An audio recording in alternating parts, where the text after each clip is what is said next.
Good morning. On behalf of the U.S. Institute of Peace, I'm delighted to welcome everyone here today. My name is Keith Mines, Director for Latin America at the Institute, and I'll be moderating this extraordinary panel. USIP was founded in 1984 as a nonpartisan, independent national institute dedicated to using tools of analysis, on-the-ground programming, and convening at all levels to seek peaceful resolution of conflict and to help nations and regions coming out of conflict to stay at peace. We have several hundred programs in dozens of countries with field offices in 16, supporting peace builders and initiatives. We're here today for a somewhat unique event. When Rufus Phillips III passed away in December at the age of 92, many of us lost a good friend who our colleague Max Boot described as a gentle, decent man who served his country with humility and devotion and fearless truth-telling. But we also lost someone who right up to the end of his life had been active in the search for building a more peaceful world. I first met Rufus some 12 years ago when we were both struggling with the question of the architecture for the U.S. to better conduct what were then being called stabilization operations, the quest to strengthen fragile states or bring failed states back to life. We bonded over a shared sense that we could do better at how we were fielding civilians in conflict zones. But I quickly realized that Rufus was not just interested in how to more effectively deploy individuals, but to what end they were being deployed in the first place. And I would see that his extensive experience going all the way back to the 1950s, he was in his 80s at the time I met him, provided a living link to some principles that had been lost along the way and that we were struggling with as we endeavored to strengthen states and build peace. Rufus was born in Middletown, Ohio in 1929, and after graduation from Yale and Virginia Law, entered the military where he served under the legendary Colonel Edward Lansdale in Vietnam in 1955. He served several tours there, of which Richard Holbrooke said he was probably the best informed American on events in the country, and perhaps the American most trusted and listened to by the Vietnamese. His approach to the conflict centered on helping to provide the South Vietnamese people with a government that could win popular support by its actions and by its ethos, not just through massive funding projects and military operations. His approach was politely dismissed by those in power. It was a war after all, and wars are won by crushing the enemy. Rufus left Vietnam and pursued a career in business, but returned to what he had learned during the war after 9/11, when he saw another generation of American policymakers struggling to find the right formula for assisting fragile states. He wrote a book about his Vietnam experience in 2007, keyed to Afghanistan and Iraq, Why Vietnam Matters, an eyewitness account of lessons not learned. This book then caused the New Yorker's George Packer to comment in his article, Why Rufus Phillips Matters. The outcome of the Afghan struggle is ultimately going to be determined not by our unilateral actions or geopolitical moves, but by whom the Afghan people wind up supporting, even reluctantly. Vietnam, Lesson 1, end quote.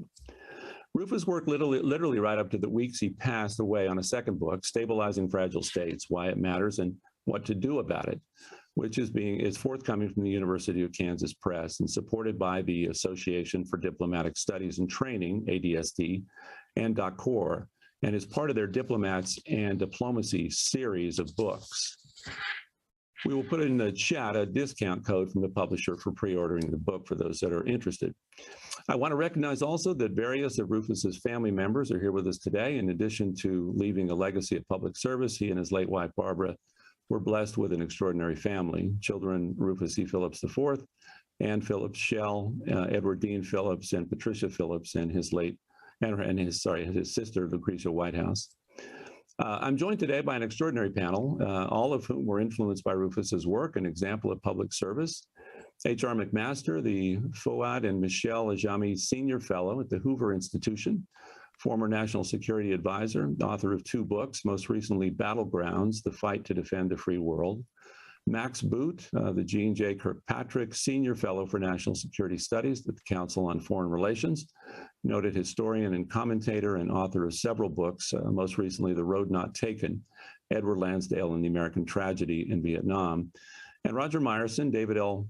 Pearson, Distinguished Service Professor of Global Conflict Studies, the University of Chicago. His publications include 2 books, and in 2007, he was awarded the Nobel Memorial Prize in Economic Sciences in recognition of his contributions to mechanism design theory. And we're pleased that he has turned his attention to state building, where he's now made another contribution.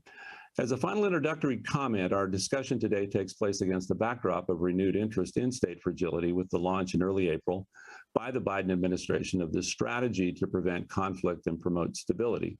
The next step in support to Congress's Global Fragility Act, which USIP and others are actively supporting. So I wanted to start, if I could, with a very brief round of personal reflections from each of our panelists on your memories of Rufus and your interactions with him. Just a few minutes apiece. If we could start maybe with Max. Well, thank you very much. It's really an honor to be here with such distinguished panelists and discussing one of my favorite people in the world and keeping his memory alive. I mean, Rufus was truly an extraordinary individual. I think one of the kindest and gentlest souls I ever knew. He was in many ways the personification in my mind of the good American, kind of running counter to every negative stereotype about Americans you could possibly imagine. He was somebody who treated people with empathy and respect and really believed in the ideals of the Constitution and the Declaration of Independence and really tried to promote those abroad, but not in a heavy-handed, overbearing, imperialistic kind of way, but in a gentle, loving, friendly, and brotherly kind of way. I got to know Rufus around 2010, and just hearing him talk about his experience in Vietnam and his time with the legendary Ed Lansdale got me interested in Lansdale and led to my writing, the book that you mentioned, which is a biography of Lansdale and grappling with his role in the Philippines and in Vietnam in the 50s and 60s.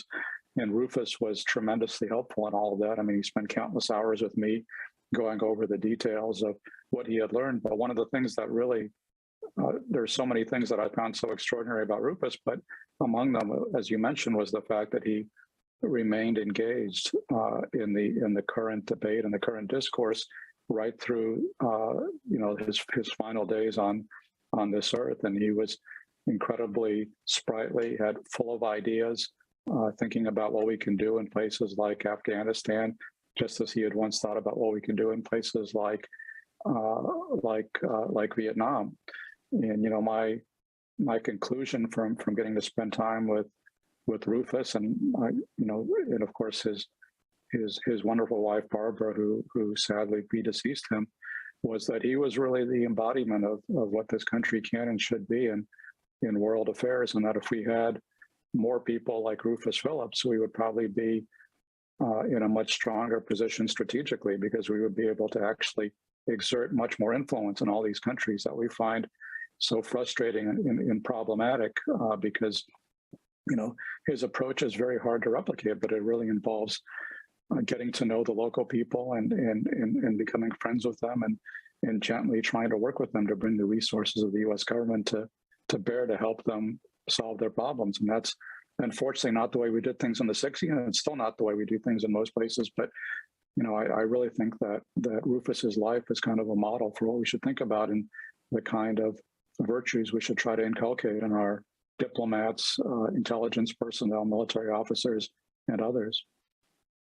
Thanks, Max. Excellent. Roger, do you want to go next?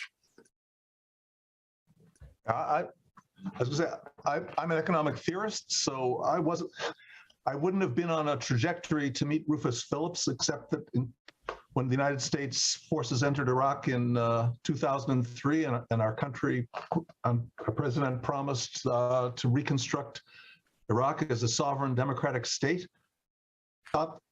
The theoretical question of how do you get organized and how do you do a mission like that, democratic state building or stabilization assistance, how is that done? It engages us with questions that are absolutely fundamental to social science, and that's why I got interested in what was, for me, just an academic pursuit, but was for Rufus Phillips a lifelong advocate. I really only got to know him at a reception in Washington, D.C., where H.R. McMaster was the speaker. But 2 years ago, when he was 90 years old, Rufus Phillips participated in a conference on stabilization assistance that I organized. It was a Zoom conference. 2 days of intensive meetings. And when we were done, people gradually dropped off, and I, as host, stayed on. And the last person to drop off was the oldest participant, Rufus Phillips III. And I had, I think, 20 to 30 minutes of just the two of us chatting online, and it was great. And we corresponded then. I admired the work that he was doing in the book, the book that he has finished, which we are celebrating today. Let me say, in thinking from 2003 until I, met him a couple of years ago, I wasn't influenced by him. I didn't really know very much about him. I was reading of other things and other people and studying and thinking, and I was gradually developing a theory of how we would tell the foreign service professionals among us, how a theorist would advise to structure an intervention. What I want to testify to right now about my relationship with Rufus Phillips is when I finally read his Vietnam book, I learned he did it in 1962 exactly the way my theory said. I had come up with this idea that, based on, as a pure academic theorist, that this was the right way to do it.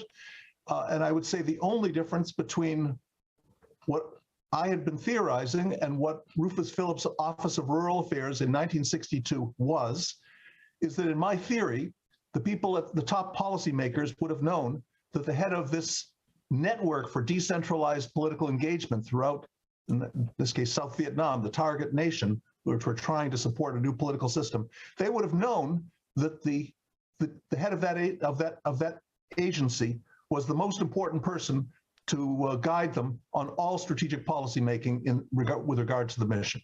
And in fact, as we can talk about later, when Rufus Phillips, in fact, came home to Washington, D.C., not because he was called to testify at the White House, but because his father was ill for family reasons. But he did go, because he's from Virginia, he did go to the White House. He was often told not to speak unless spoken to, and the United States did not. And President Kennedy asked him to speak once. That was good, but his words couldn't prevail against more authoritative speakers in Washington, and the United States intervention in South Vietnam went in a different direction, and the rest is history, isn't it? Roger, thanks. Thanks. HR? Hey, Keith, thank you and USIP for convening us to honor Rufus and to share our reminiscences about a fine man and someone for whom we all had tremendous respect. And I'd like just to, in the beginning, just pick up on a couple of comments by Max and Roger.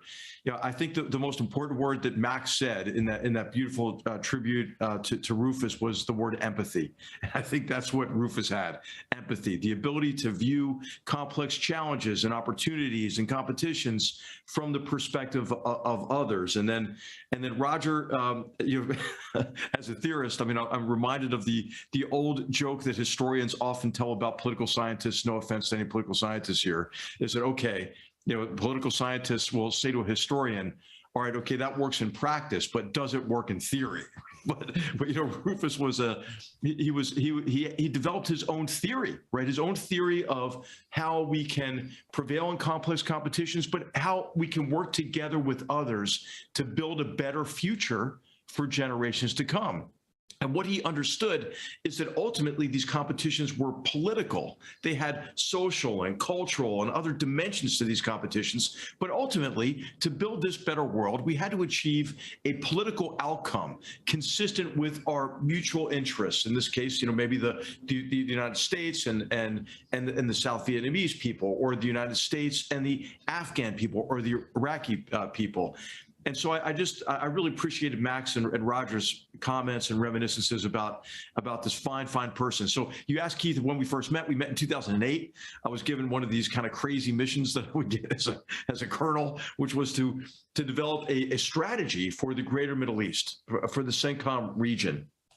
And of course, this is during a period of presidential transition and a period in which many Americans were raising questions about the degree to which we should sustain our efforts in both places, in Afghanistan and in Iraq. And Rufus and I hit it off from the beginning. I mean, 40 years earlier, he had had an experience, I think, that was quite similar to mine, in that policies developed in Washington were based on fantasy, right? They weren't based on the reality in places like Vietnam or Afghanistan or in Iraq. And of course, being in the midst of a protracted counterinsurgency wars in Afghanistan and Iraq, we had a connection with each other,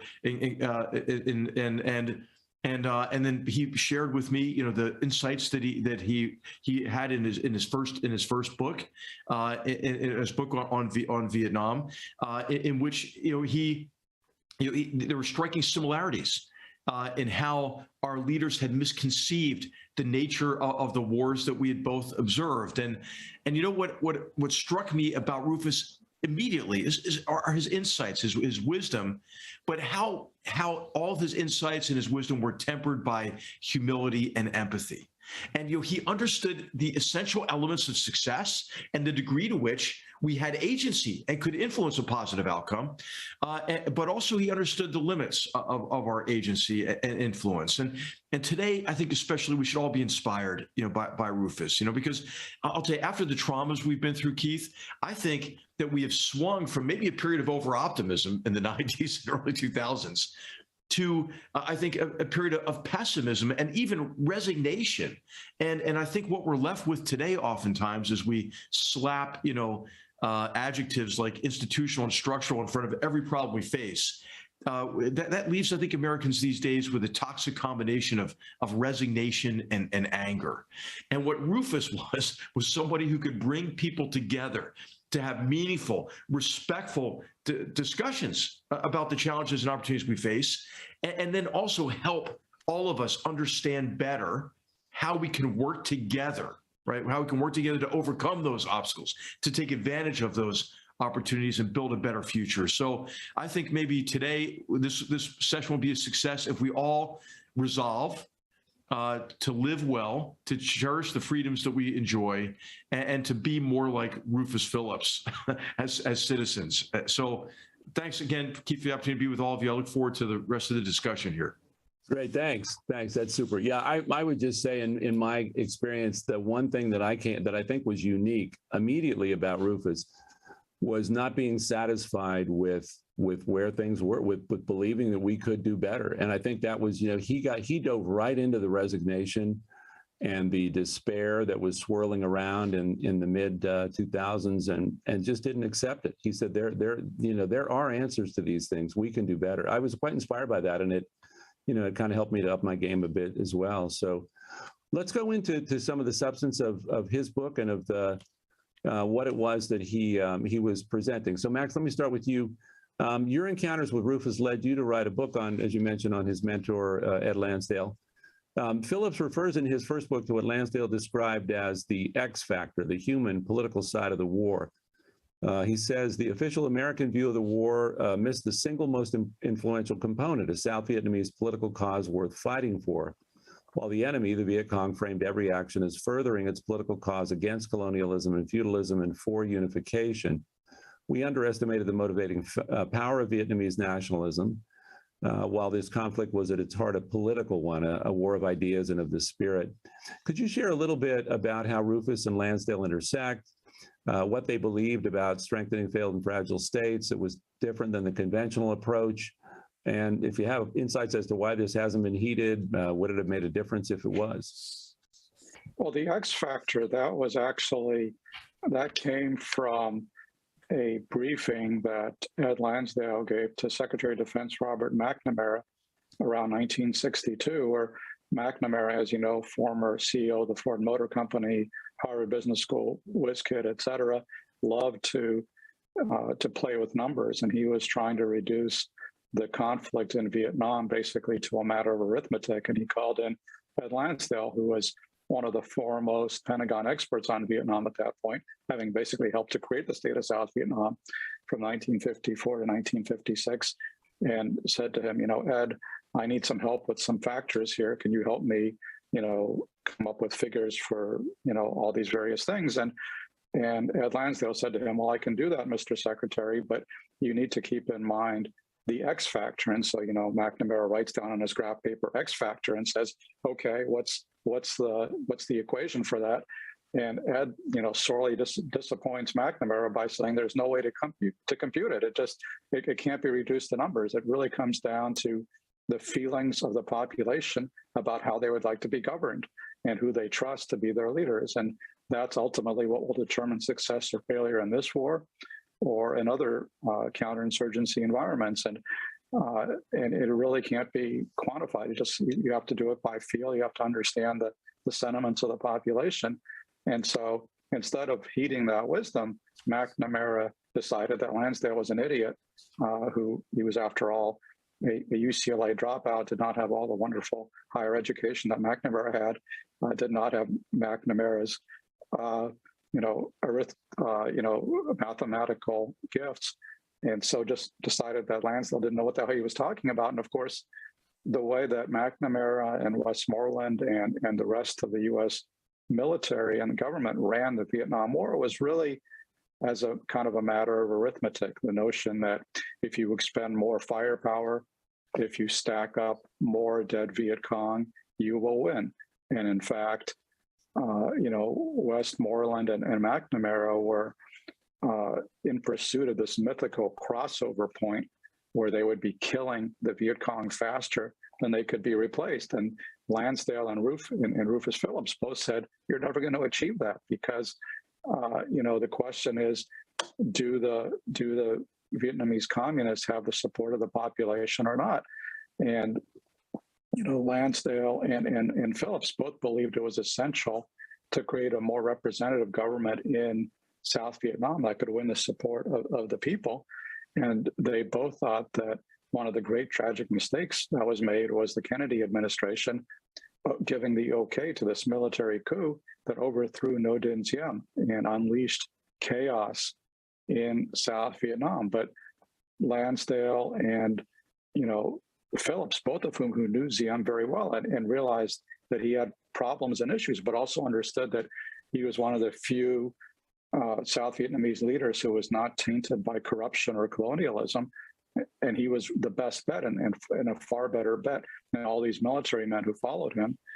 But, they were completely ignored. And so, I think that's kind of there's a lot more one can say, but I think that's kind of a microcosm of why we lost the Vietnam War, because we thought that we could defeat a political idea with firepower, and it did not work out that way. And I feel like, we've seen similar experiences in places like Afghanistan, where we tried very hard, but we just did not place enough emphasis, I think, and maybe it was beyond our capability to do this, but to create a government that could actually win the support of the governed. And so you saw, once you removed U.S. support, the government in Afghanistan collapsed very rapidly. And that's basically what happened in the case of South Vietnam as well, that there was not a self-sustaining government. On the other hand, we see today in Ukraine that the tables are turned, and all of our military aid is going for a very good purpose, because the people of Ukraine are united 100% behind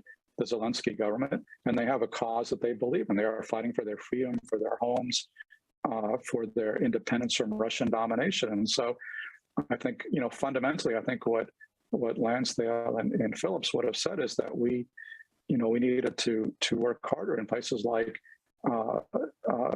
Vietnam and Afghanistan to give the people a cause that they could support, instead of simply focusing on what we were against. They weren't focusing enough on what we were for. Super. Thanks. HR, I wanted to go through some of the same ground with you and then go a little further into two other aspects. One is the U.S. policymaking process and how, why is it so hard to get the good ideas where they need to be and supported, and even maybe a little reflection without being partisan because it's really not a partisan issue, on the domestic politics of some of this. But I noticed that, in your book, you were onto this, I think even before you met Rufus, if I'm thinking about the publication of your book, because your first book on Vietnam, you said, on the tragedy of decision-making in Vietnam, you said McNamara viewed the war as another business management problem, exactly what Max just shared. that would ultimately succumb to his reasoned judgment and others' rational calculations. He and his associates thought they could predict with great precision what amount of force applied to Vietnam could achieve the results they desired, and they believed they could control that force with great precision from halfway around the world. They forged ahead oblivious of the human and psychological complexities of the war. So you reach fundamentally the same conclusion, again, I think independent of each other. But as you channel that, and I was glad Max mentioned Ukraine, because it is interesting that, 8 months ago, we say we're never doing nation building again. And then here we are in the middle of effectively a nation that was built up at least to the point where it can stand up against not only our greatest adversary, but the greatest adversary of freedom in the world today, stand up and on behalf of, frankly, all of us. So really quite an interesting distinction between the catastrophe of Afghanistan in the summer and now standing up, Ukraine standing fast in the spring. But any comments on, again, a little bit, if you have some thoughts about how this is, you've worked the policy process at every level, literally. So how do you see this in terms of policy and how decisions are made? Is it at the whims of who happens to be there? How is this done better? Hey, thanks, Keith. I think both political parties, leadership from both political parties across multiple administrations have displayed an extraordinary degree of strategic incompetence. And it's incompetence that I think can only be corrected through, again, Rufus Phillips's empathy, his ability to view these complex challenges and war through the perspective of others, including enemies and adversaries and rivals. And this is what Rufus understood, whereas many Americans like Robert McNamara thought mainly about change in the character of warfare, or change that he could impose with his new management techniques and the integration of new technologies.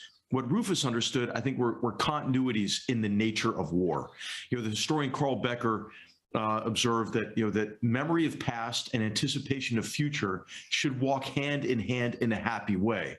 And what Rufus could do is balance this sense of continuity and change. And he was particularly sensitive to the political dimension of war, right? And which is a continuity in the nature of war, as well as war's human dimension, as well as war's uncertainty because of the interaction between opposites, right? The opposite sides in war.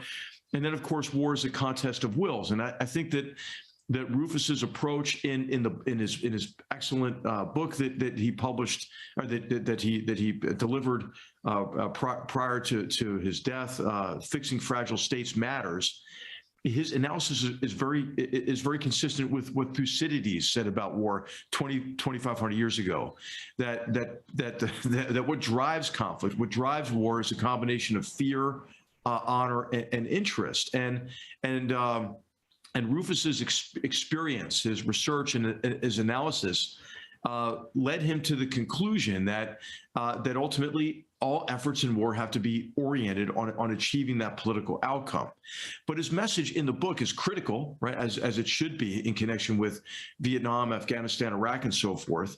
But it's also hopeful, because what he shows in his analysis, in the Colombia example, other examples, is that the United States can be effective in strengthening the political outcomes, overcoming challenges to security if they're partnered with a government that whose interests are aligned with ours, but mainly has legitimacy with its own people, and security forces, as Max alluded to, who are motivated, right, again, by fear, honor, and interest, to fight against an insurgency and or those who are undermining security. So I think that what you're getting to, Keith, is really the main cause of our strategic incompetence.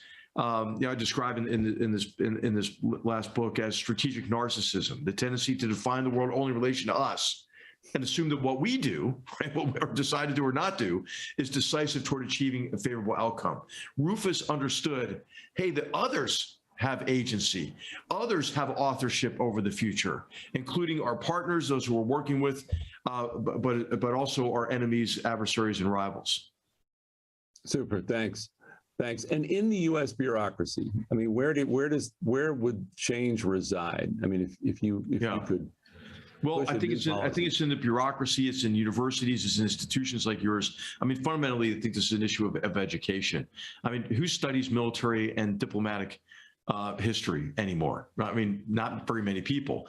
Many of our students as undergraduates and even graduates are subjected to what I would call the curriculum of self-loathing in our universities, in which we teach our young people that all of the problems of the world prior to 1945 were due to colonialism, all of the problems of the world after 1945 were due to capitalist imperialism, and this combination of a new left interpretation of history, as well as various critical theories and postmodernist theories, I think, are robbing us of our ability to think in time, to understand the complex causality of events, to trace the outcomes back to their causes, to reason by historical analogy.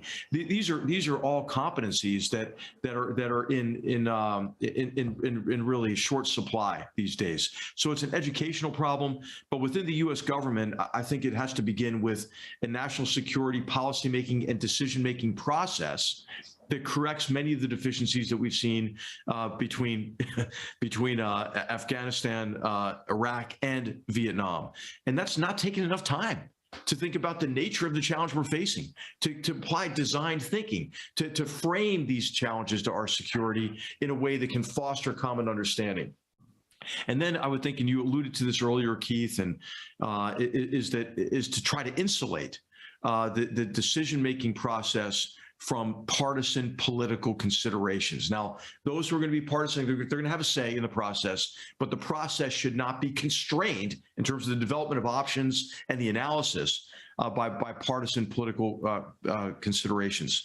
I think the third critical aspect of restoring strategic competence is to always provide multiple options to the president, right? The person who was elected.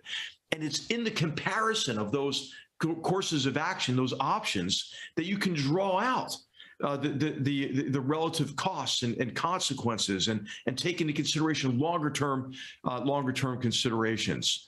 And so I think these are the important aspects of this. I think there has to be an effective national security decision-making, policy-making process that does this for a president, but it all begins, I think, with what the historian Zachary Short coined this term, and I've been using it and borrowing it from him.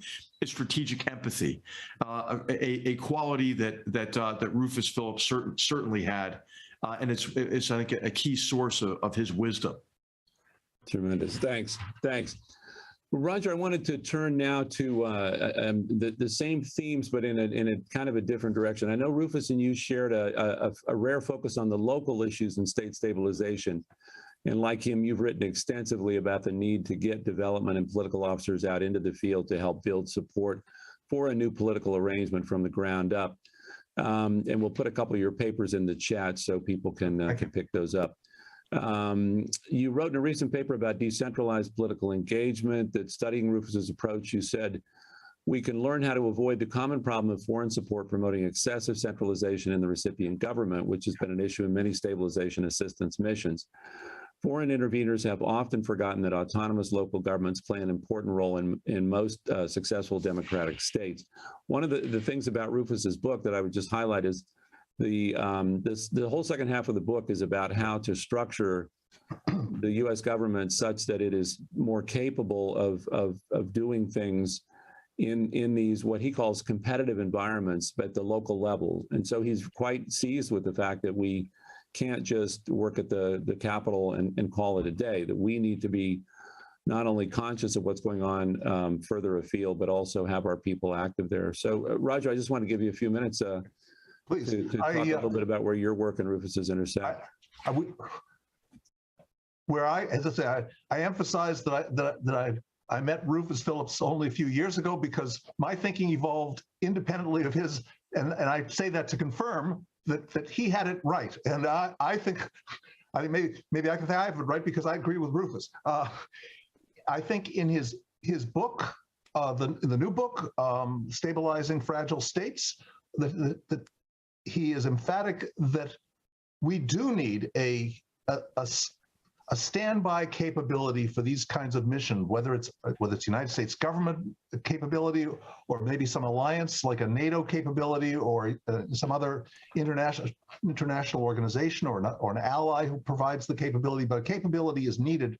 We've seen again and again, the United States has invested in military capabilities to prevail on any battlefield, and repeatedly in living memory, we've seen those military victories seem to go wasted, to be fruitless because of a failure to do the political follow-through.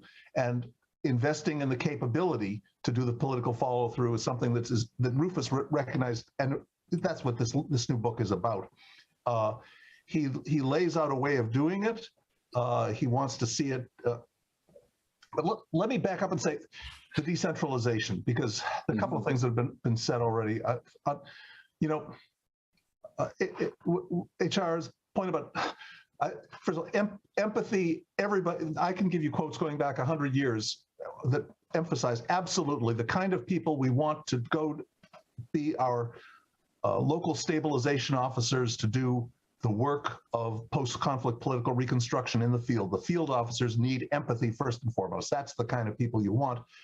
But as I say, the return of Rufus Phillips from Vietnam to the United States in the summer of 1963 is just evidence that somebody with a serious standby regular organization that has a recognized importance in the United States government organization is absolutely needed if the message is going to be remembered, and the advocate for the political focus, the decentralized political focus, has to be there with a recognized bureaucratic position, or else it's going to be the same thing again and again.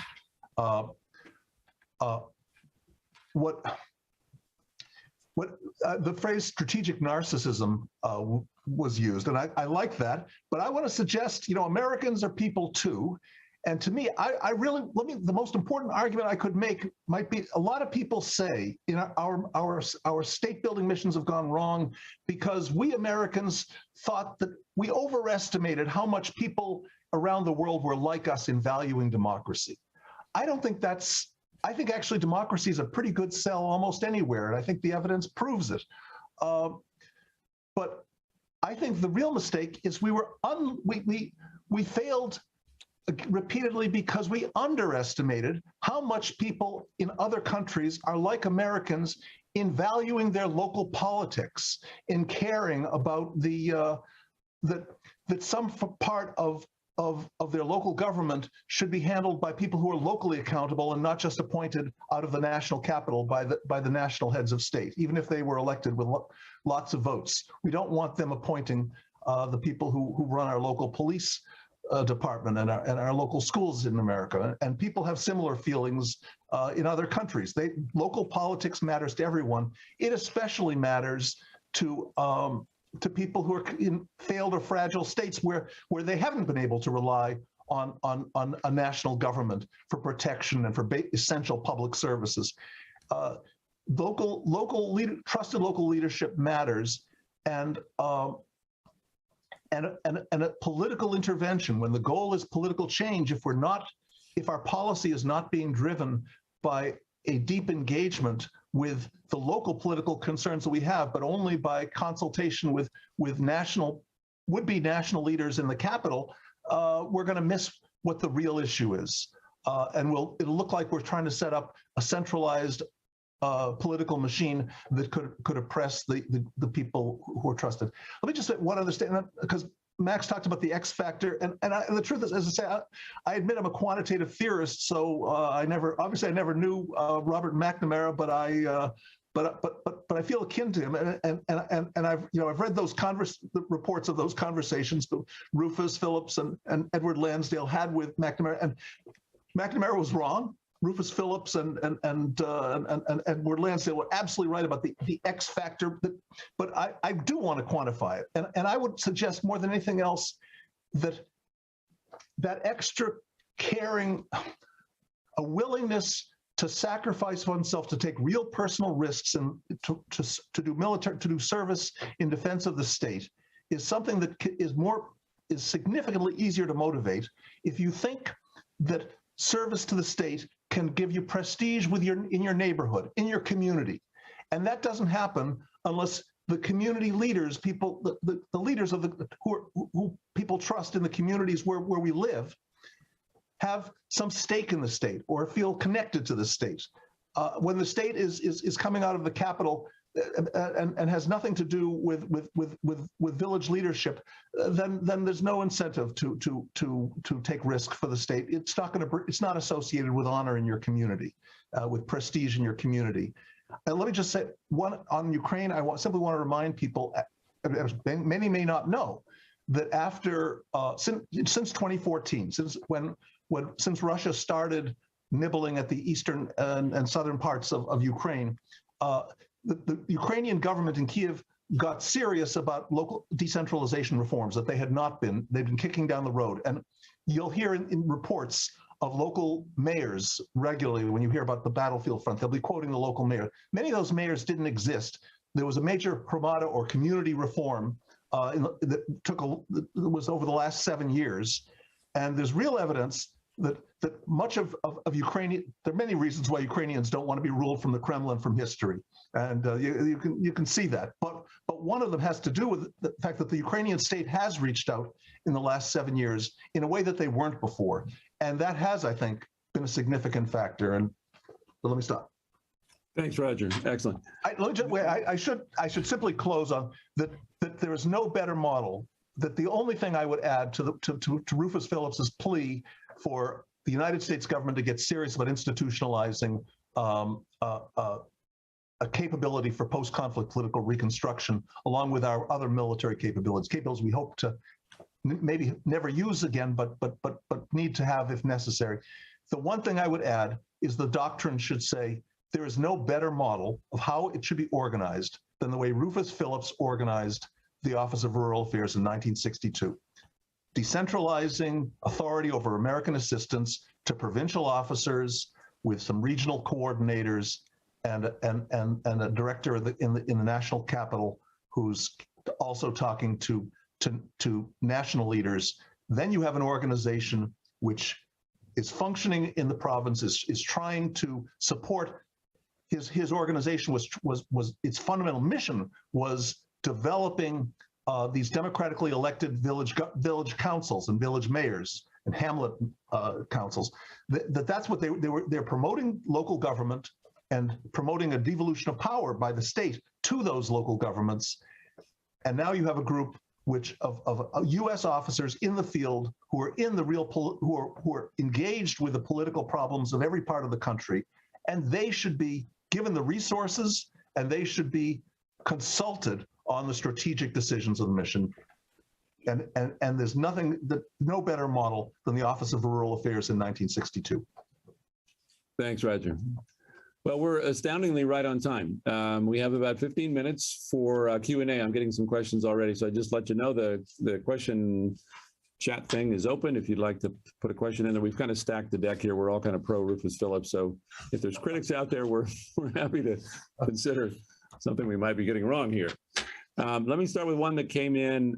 This is actually from Rufus's brother-in-law, Sven Kramer. He said, Rufus Phillips often said that the advice and assistance work he proposed for the U.S. was not to be a subset of military policy, but a neglected yet vital, politically, culturally sensitive part of an overall U.S. security foreign policy strategy. And the point being that military can't just be it can't be the dominant factor, that the overall strategy has to include this other key component. In that larger historical context, he was very much aware that major ideological challenges like jihadism, communism, etc., exploited vulnerabilities and intensified internal security and stabilization challenges. His policy focus was not on toppling a regime or demanding immediate democracy, the kind of overreach that ended with abandonment in Vietnam or Afghanistan, but building on it effectively and in partnership over time. So he asked, where could his approach best be applied in the world today among the vulnerable nations of Latin America, Africa, or the Middle East, or where is it most lacking? And another question came in that's in the same vein. Let me just repeat this so we've got this together from Muhammad Mansour Musa.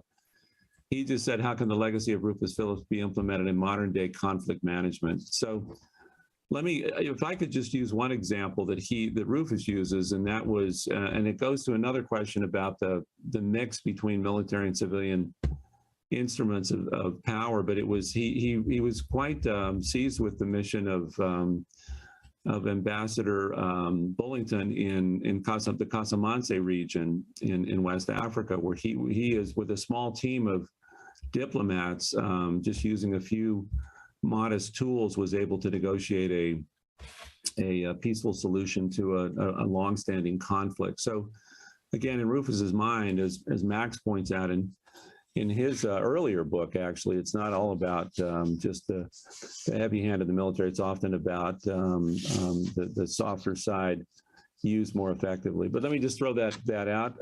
Max or HR, anyone? Where in the world would this be ripe for application? Hey, well, Max, I'll make a short comment up front, and and Max writes about this in his books as well, and his book on insurgencies. Mm-hmm. The key, a critical test of strategic competence is whether you can integrate all elements of national power and efforts of like-minded partners oriented on a well-defined and commonly understood political objective.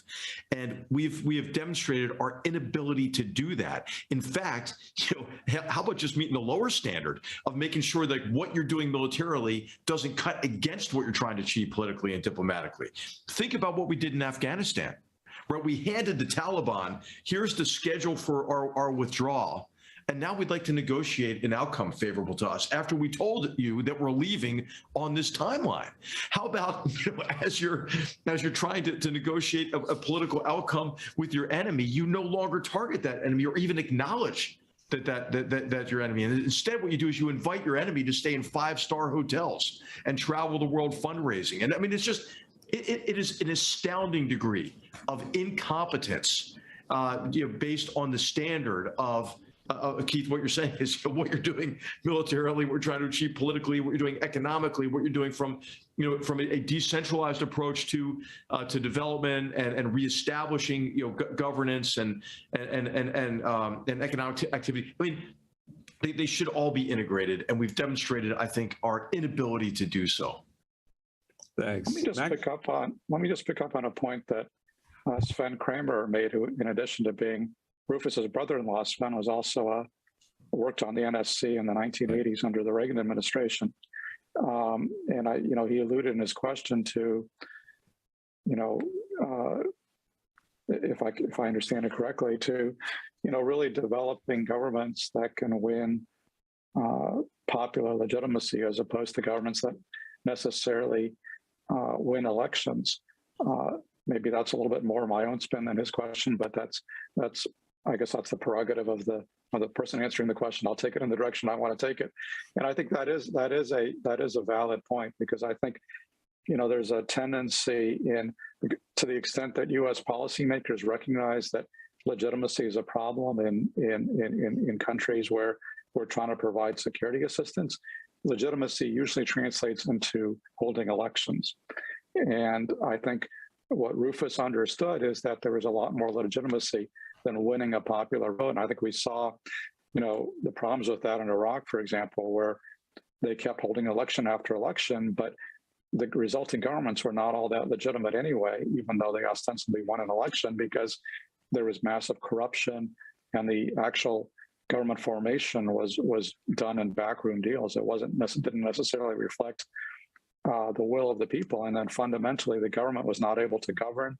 It was not able to provide basic services. It was not able to stamp out massive corruption. I mean, this is, I think, essentially what hindered our military efforts so greatly in both Afghanistan and Iraq. And I think what Rufus understood was that the government had to be relatively effective. You had to limit corruption. You had to the point that Roger made, it had to be in tune with local desires. It couldn't just be imposing top-down solutions from Baghdad or Kabul on local provinces. It actually had to have local leaders who represented the local people. And I think, this is all a reflection of what Rufus saw in Vietnam, where you had the exact same problem where even Ed Lansdale and Rufus Phillips, they both, although they were supporters of no din Siem, they were also critical of Siem, who for centralizing too much power in Saigon and not pushing enough power out to the provinces, and for trying to run a quasi-authoritarian state. But they were also able to make these fine judgments where they understood that, imperfect as Siem was, he was still going to be more legitimate and more effective than these military rulers who came after him, who replaced all of the. I mean, one of the tragic things that happened after Siem's death wasn't just the removal of the senior leadership in Saigon, it was the removal of all the provincial governors, all the district governors, so the entire leadership. I mean, imagine what happens in the United States if you change not only the U.S. administration, but you get rid of every governor, every mayor, and every town around the country. I mean, imagine what kind of chaos would result from that. And that's exactly what happened in Vietnam, making it essentially ungovernable. And so throughout the 60s, as this tragedy continued, Rufus and Ed Lansdale both tried to make the case, hey, we have to build up a government that has the support of the people in Vietnam. And basically, the Johnson administration, the Nixon administration couldn't care less. Their view was, we'll deal with Nguyen Van Tu, who emerged as the military dictator of South Vietnam, and we don't really care if he has legitimacy because he has firepower, he has troops, he can put warheads on foreheads, and that's really all that we care about.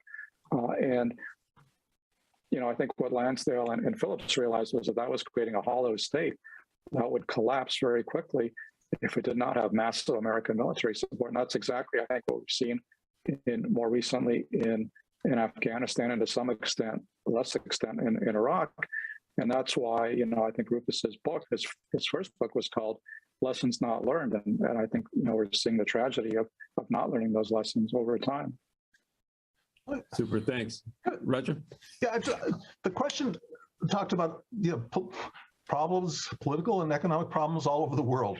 I want to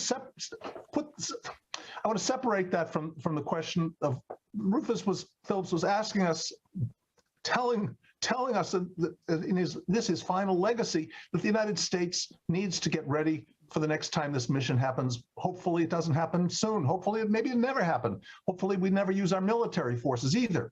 But we know we need them to be ready as a deterrent, and in the case because when they are needed, you have to have them. The political, I've argued that when the goal of an intervention is to promote political change, then the interveners need to be engaged with local political concerns throughout the country. That's not necessarily true in normal assistance. I don't want to suggest that state building capabilities of the United States of America need to be turned on countries all over the world. The norm in international relations is that nations respect each other's political autonomy. You don't get involved in subnational politics, and you don't try to.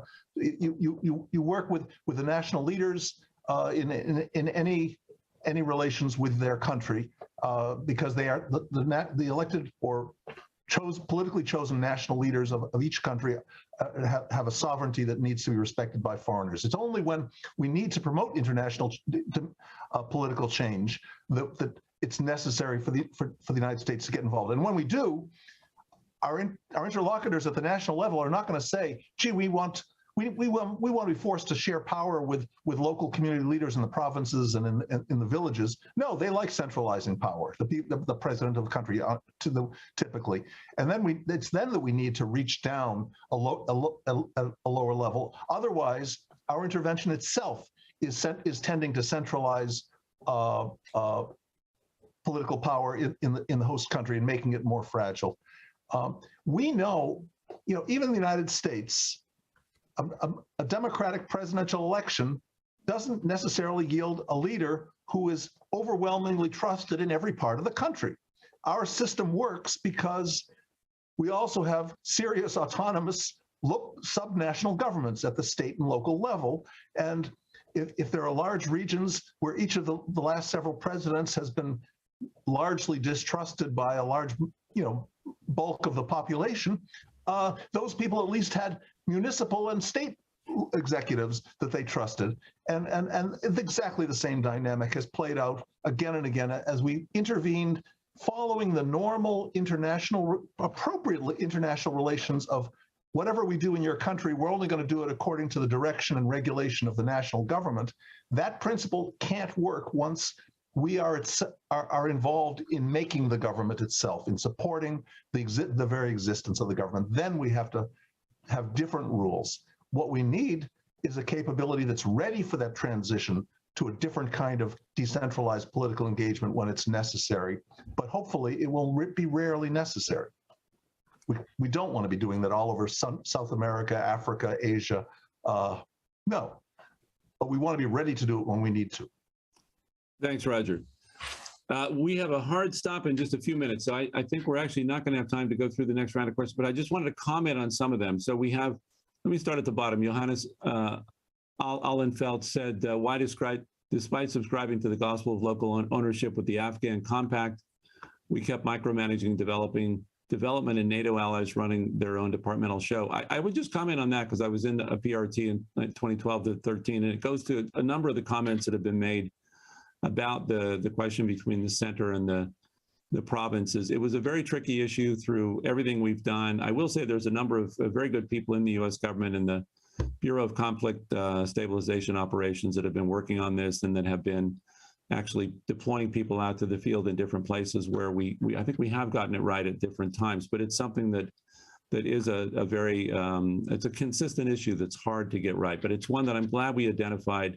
Rufus was all over it. It's something that we have to keep revisiting, finding the right model, applying it. Every case is going to be a little bit different. James Bullington, I mentioned him earlier. I didn't realize he was on the call. Good to see you, and I wish we could actually hear from you, but we're not set up for that. But he says, thanks to the belated implementation of much of the Lansdale Phillips model, South Vietnam essentially won the insurgency, which is historically accurate, of course. Don't we need to install both political and military strength? So a very good point that in the midst of the X factor and all the things we've been discussing, there is still a core security issue that has to be dealt with and creatively and done with military force. Ann McDonald, God bless Rufus and his phenomenal legacy, wanted to get the perspective of the panel on what are the biggest hindrances to U.S. government organizing a more strategically empathetic stabilization policy. I think we'll have to table that, but that's a great question, I think, for all of us to consider, to think about, and particularly those in government, to think about how to infuse that. I think HR had it right earlier, where he just implored us all to take those principles, and Max as well, take the principles that Rufus lived so well. So I guess my answer to that would be all of us should read Rufus's book, look at his legacy, and then see how we can best apply it. And then Colfax Phillips, how can Rufus Phillips strategies be applied in communities of fragile states where local authorities may have weak institutions, lack needed capacity, skills, and may be corrupt? To which I think, just offer that it's a long game, and I think that was the other thing Rufus recognized, one of patience, local solutions, and just really being ready to flex with the new day's challenges. But very good questions, and I'm afraid we're going to have to table those for next time. Thanks everyone for joining us. It's been terrific to have the three of you to celebrate Rufus's legacy and to try to get some of these principles out for a wider audience. And appreciate all of you that have joined us, and we hope to continue the discussion in the future. Thanks you very much. Keith, thanks everybody. Thank you. Thank you very much. Thanks for hosting it. Max, thanks Roger. Take care, you guys.